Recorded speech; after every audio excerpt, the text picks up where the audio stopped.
Hi, my name is Trudy Wilson, and I currently live in St. George, Utah. Well, currently, right now, I am in Boston for a week with my daughter and her family. But I have lived in St. George. I grew up there and moved away when I got married and returned about 7 years ago to be closer to both my husband and I's parents as they get older. Um, I don't really have a favorite artist. The type of family I grew up with was what I would consider a traditional, at that time, a mother and a father.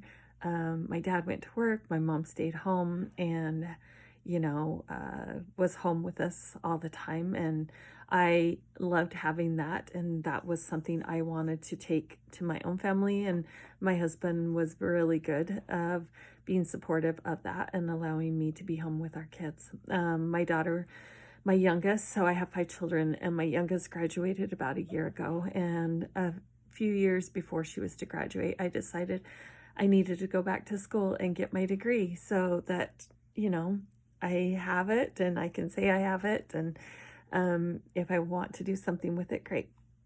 Anyway, what do I think is the biggest problem facing families today? I would say one of the things that families are facing is financial struggles, where they're torn of being with their kids or going to work. I see this with my own kids. My daughter, who just had a baby in May, is heading back to work next week. And thankfully, she has grandma to help take care of her baby. But I think that is one of the struggles that families have, is balancing family and finances and just, trying to survive. And anyway, in my opinion, what church teaching is the most controversial in the world today. And I think one of those happens to be about the family and the importance of the family, and that,